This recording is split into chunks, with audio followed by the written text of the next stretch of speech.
So having noticed this confrontation between religion and science, and faith and reason generally, many of us have become what is now called religious moderates. The religious moderation really is the flavor of religion that is acceptable to so many people who are otherwise rigorously honest in intellectual terms.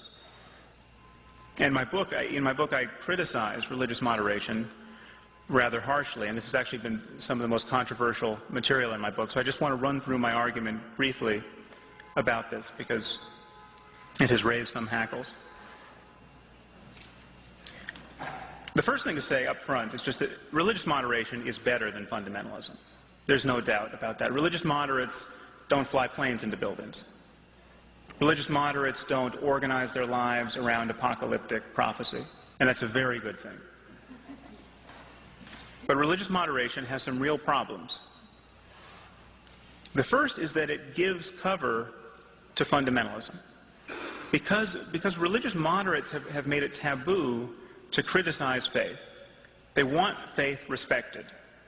They want the whole project of being religious, being identified as a Christian, a Muslim, a Jew, to be respected.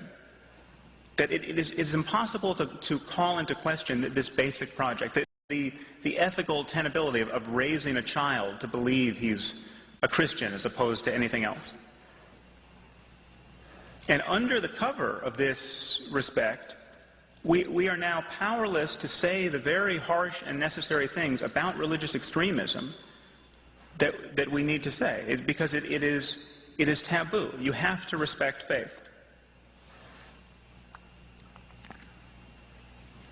Religious moderation prevents us from even noticing the differences among our religions.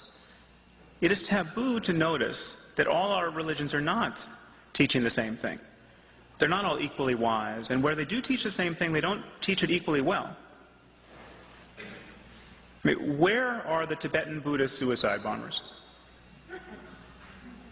If you think for a moment that the kind of violence we see in the Muslim world is born of the Israeli occupation and our misadventures in Iraq, we should see Tibetan Buddhist suicide bombers. The Tibetans have suffered an occupation every bit as brutal and far more cynical than any that we or the British or the Israelis have imposed upon the Muslim world. Something like 1 million, 1.2 million Tibetans have died since the Chinese occupation. Where are the throngs of Tibetans in the streets calling for the deaths of Chinese non-combatants? Where are the Tibetans blowing themselves up on Chinese buses, at weddings, in crowds of children, in front of the offices of the Red Cross and the UN? It's not happening. It's not likely to happen. It's not that you could not possibly form a death cult out of the principles of Tibetan Buddhism. In fact, to some degree, Zen Buddhism informed the worldview of the kamikaze pilots during World War II. But you would have to work very hard to bend the core principles of Buddhism into this kind of orgy of violence. You don't have to work so hard as a Muslim. And it would be impossible as a Jain. I mean, the Jains, this religion of India that has some 10 million subscribers, I think, the core of their religion is nonviolence. No matter how deranged you get by your doctrine as a Jain, you will get less and less violent. I mean, the really religious Jains cover their mouths with cheesecloths so they don't inhale a bug. By no stretch of the imagination can you argue that the core principle of Islam is nonviolence. It is taboo to notice this, and it is especially taboo among religious moderates. Our own religious demagogues will notice this. We can have, Franklin Graham will stand up and say, Islam is an evil religion. They'll notice the differences between religions. Everyone else has the wrong religion. But religious moderates have rendered this taboo. I want to point out that I'm not talking about a race or ethnicity. I'm talking about the consequences of ideas. When I talk about Islam, I'm talking about John Walker Lynn, the white guy from Marin County who went off to fight with the Taliban. We are at war, to digress briefly into the our current situation. We are at war with Islamic fundamentalism. Not merely Al-Qaeda, not extremist Islam.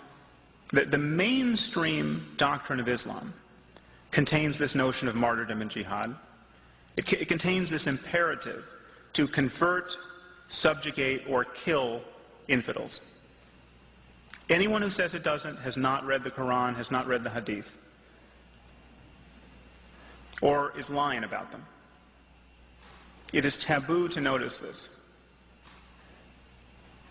If you doubt this, if you think, I'm sure there are people in this room who are still thinking, no, it can't be religion. This is lack of economic opportunity. It's lack of educational opportunity in the Muslim world. Just contemplate for a moment the biographies of the 19 men who woke up on September 11th, 2001 and decided to slit the throats of stewardesses and fly planes into buildings. Okay, these guys were college educated to a man. Many of them had PhDs.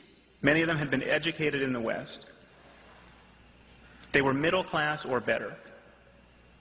I don't know how many architects and engineers need to hit the wall at 400 miles an hour for us to get it into our heads that this is not merely a problem of education or economics.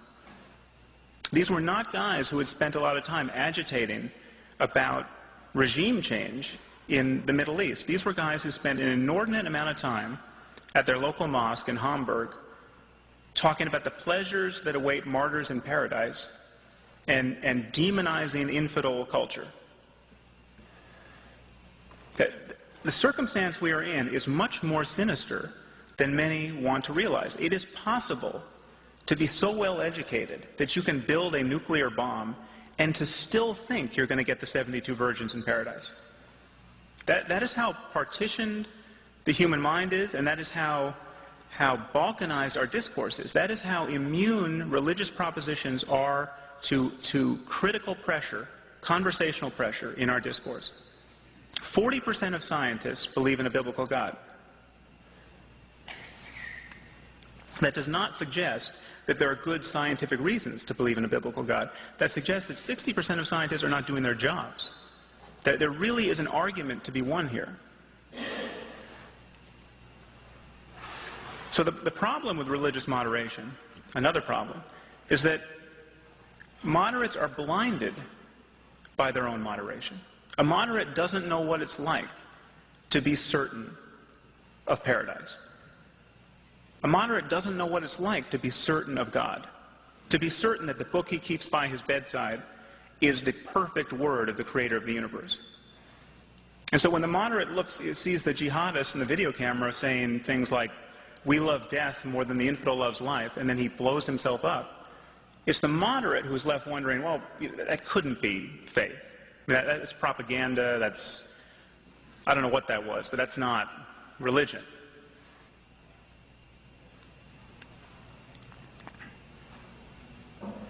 So it is really the discourse of religious moderation that keeps convincing us that religion is not the problem, that this violence would happen anyway, that these 19 guys would have killed a lot of people anyway.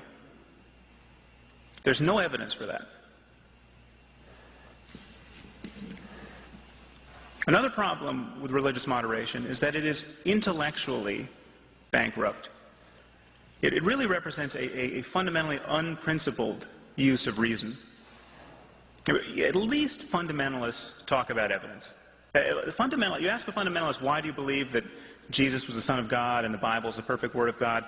You'll get reasons.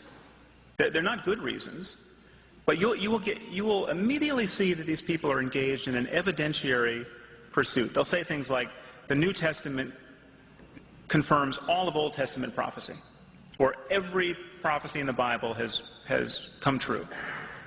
These are specious claims, but contrast that to what moderates say. Moderates don't talk about evidence.